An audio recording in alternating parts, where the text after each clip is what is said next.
जो कि मौर्य वंश के संस्थापक थे, और दूसरी तरफ थे सेल्यूकस निकेटर जो कि किसी टाइम पर वही सिकंदर के अधीन सेनापति रह चुके थे।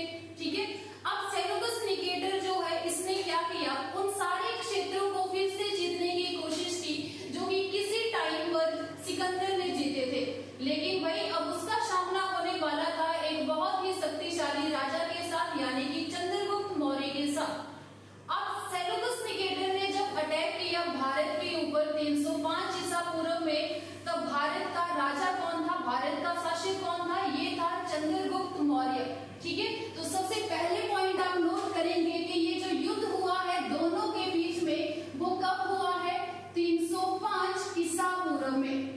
ठीक है, कब हुआ चंद्रगुप्त मौर्य और सेल्यूकस निकेटर के बीच में युद्ध, तो ये हुआ है 305 ईसा पूर्व में। और इस युद्ध में वही सेल्यूकस निकेटर की हार हुई और विवश होकर उसको संधि करनी पड़ी थी चंद्रगुप्त मौर्य के साथ।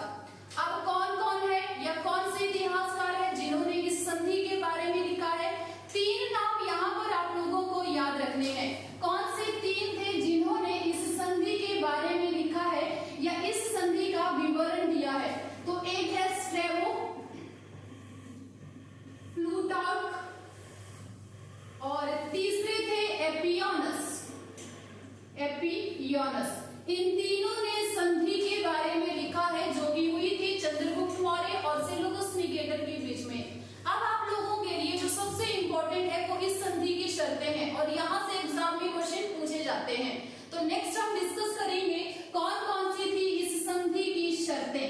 तो संधि की पहली शर्त थी कि सेल्यूकस निकेटर ने अपने 4 प्रांत जो थे वो चंद्रगुप्त मौर्य को दे दिए थे, और इन 4 प्रांतों का नाम जो है वो आप लोगों से एग्जाम में पूछा जाता है कि कौन से 4 प्रांत थे जो कि चंद्रगुप्त मौर्य को दिए गए थे सेल्यूकस निकेटर के द्वारा। तो 4 प्रांत कौन कौन से थे, 4 प्रांत कौन कौन से थे जो कि सेल्यूकस निकेटर ने दिए। तो फर्स्ट है काबुल, दूसरा है कांधार, तीसरा है हेरात और चौथा है बलूचिस्तान। चौथा कौन सा है, बलूचिस्तान। ठीक है, अब ये है 4 नाम, लेकिन ये है हिंदी में। आप लोगों से पूछा जाएगा इनका ग्रीक नेम, ग्रीक में इन चारों को क्या बोला जाता है, ये भी एग्जाम में पूछा जाता है। तो क्या बोला जाता है, काबुल को बोला जाता है पेनिसडाई, काबुल को बोला जाता है पेनिसडाई। ठीक है, कांधार को बोला जाएगा अराकोसिया, हेरात को बोला जाएगा एरिया और बलूचिस्तान को बोला जाएगा जेड्रोसिया। बलूचिस्तान को क्या बोला जाएगा, जेड्रोसिया बोला जाएगा। अब ये 4 प्रांत थे जो कि सेल्यूकस निकेटर ने किसे दे दिए, चंद्रगुप्त मौर्य को दे दिए। अब अफगानिस्तान का एक बहुत बड़ा हिस्सा जो था वो चंद्रगुप्त मौर्य के साम्राज्य में शामिल हो चुका था। अब संधि की दूसरी शर्त क्या थी, तो इन्होंने क्या किया, सेल्यूकस निकेटर ने अपनी बेटी की शादी जो थी वो चंद्रगुप्त मौर्य के साथ करवा दी।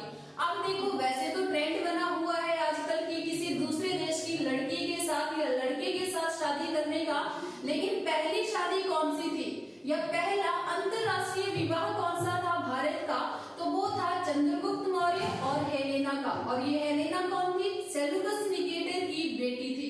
ठीक है, तो दूसरा पॉइंट यहाँ पर आप लोग नोट करेंगे कि सेल्यूकस निकेटर ने अपनी बेटी जिसका नाम क्या था, हेलेना का विवाह चंद्रगुप्त मौर्य से किया, चंद्रगुप्त मौर्य से किया था। और ये जो विवाह हुआ दोनों का, ये माना जाता है भारत का पहला अंतरराष्ट्रीय विवाह, ये माना जाता है भारत का पहला अंतरराष्ट्रीय विवाह। ठीक है, नेक्स्ट अब सेल्यूकस निकेटर ने क्या बोला कि भाई मैं आपके दरबार में एक राजदूत भेजूंगा, और उस राजदूत का नाम आप लोगों के लिए बहुत इंपॉर्टेंट है, बहुत बार ये क्वेश्चन जो है एग्जाम में पूछा गया है। कौन थे वो राजदूत, मेगास्थनीज। मेगास्थनीज को किसने भेजा, किसके दरबार में भेजा, मेगास्थनीज ने कौन सी बुक लिखी है, ये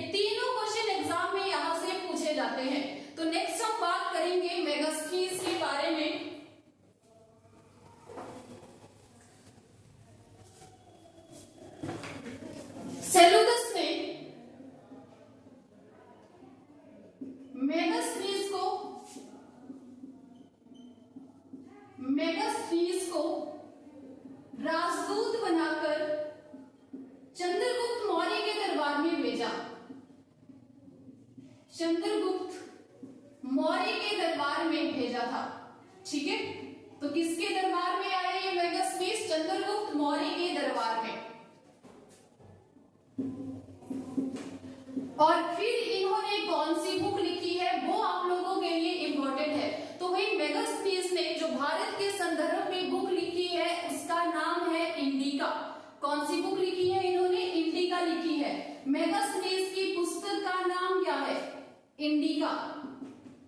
ठीक है, और इस इंडिका में पाटलिपुत्र के प्रशासन के बारे में भी हम लोगों को काफी ज्यादा जानकारी मिलती है। पाटलिपुत्र जो कि मौर्य वंश की राजधानी हुआ करते थे। अब देखो ये जो हम लोगों ने पॉइंट्स अभी तक डिस्कस किए सारे के सारे सेल्यूकस निकेटर की तरफ से चंद्रगुप्त मौर्य ने क्या दिया बदले में?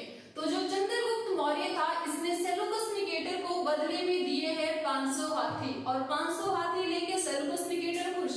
क्यों खुश हुआ भाई 500 हाथी लेकर? क्योंकि जब सेल्यूकस निकेटर सिकंदर की तरफ से युद्ध लड़ रहा था तब उसने खुद देखा था कि भारतीय हाथियों ने किस तरह से पूरी की पूरी सिकंदर की सेना को रौंद डाला था।